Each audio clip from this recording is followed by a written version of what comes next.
Look at Fannon the maniac right here. Look, buddy, you are missing your hair. This is Fannon. He is officially, Fannon the maniac is officially an Errol Spence guard dog. Let me say that again for y'all slow learners. It take y'all 2 hours to watch 60 minutes. Errol Spence have a guard dog in his name Fannon the maniac. Check this shit out, man. He's questioned every fucking time somebody says something about Errol. Oh, bitch. Oh, bitch. Hold on, yo. Every time somebody say something about Errol Spence, here come Fannon the maniac coming to Errol Spence rescue. Check this shit out. That is what you call a it's a little trite, which means it's a little overused, kind of like phrases that I use all the time, like at the end of the day, right? Things like that people use all the time, and sometimes, man, they just use them in the wrong situation. But one of those he saw his life flash before his eyes. Firstly, I think he said he don't remember anything about the accident. So, literally, he did not see his life flash behind his. Let's unpack this. We're gonna unpack this. Teddy Atlas think that Errol Spence may not be the same because he been in a traumatic accident. That is not beyond reason. That's not beyond reason. That's not beyond reason. That's not hating. He just speculating. Now, Errol Spence could be better, or he could be worse. Who knows? Only time will tell how he going to end up under the lights. Only time will tell. But for now, you cannot question it. Or for now, you say anything about Errol Spence, and here come motherfucking this motherfucker Mr. Clean out in the clear blue sky, questioning whether what's wrong with you if you have any doubts about Errol Spence. His life flashed before his eyes. He was in a car accident. He doesn't remember anything. Okay, but let's look at the idea that because Errol Spence Jr. was in a car accident that he could have died in, that somehow that's going to mean he doesn't want to take punches. He's not going to want to punch anybody, or he doesn't want to get into the ring and fight. Then all of a sudden he's what? Yeah, that accident can psychologically fuck him up.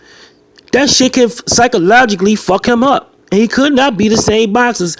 It's a lot of times when a boxer kill another boxer in the ring, that he's not able to let loose anymore.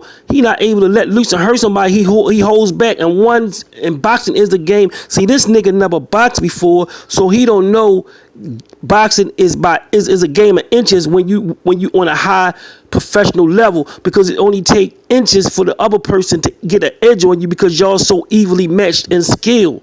So if you have something holding you back, that can affect you in a big fight, and that's what Teddy Atlas probably saying. But this idiot, he spent half his motherfucking life in law books. He don't know anything about the pugilistic sport of boxing. Is he all of a sudden going to be afraid? He's going to turn afraid of guys?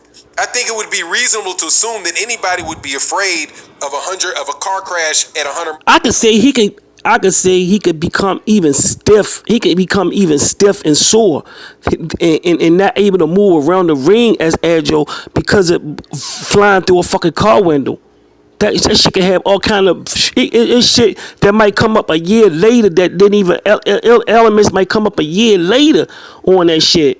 Go look at that lady. I think that played in that thing in that TV show. What's Happening? She was in a tragic car accident, and look all the shit that happened into her life. And that shit didn't happen right away. It happened years later. She started having all kind of shit wrong with her due to the car accident she was in. That shit that happened 6 months, 3 months. That shit happened years later. She started having, and the all doctors confirmed it, that it came from that car accident. So you don't know what might happen. You can't predict the future, because you in love with Errol Spence so much, you think you don't want nothing to harm him. You want to protect him, and you love him so much. I love his boxing skills. I love his skills in the ring. But man, you can't even say nothing about this dude or the maniac Fannon come out nowhere attacking you. trying to make it seem like you crazy and this nigga's crazy. Did right? This is the same guy that came out with the rumor that Errol Spence Jr. was never going to fight again. And I'm on my page saying, man, look, dude, I've talked to his people. I talked to his people 2 days after the accident. I got another guy that knew people that were at the hospital with him. They're saying, dude, that the dude is fine. Miracle, yes. Miracle, yes. In God's plan, yes. However you see it. He was in a horrific accident for the car. For him, he survived. Here you go. I can't talk about Errol Spence drinking and driving, but I'm gonna talk about Josh Taylor drinking at the club. I could talk about Adrian Broner drinking and Adrian Broner lawsuits, but I can't talk about Errol Spence. This nigga is a fraud, a hypocrite, and a maniac, all rolled up into one, man. He's a fraud, a hypocrite, and a maniac, all rolled up into one. Hit that thumbs up and support the channel, man.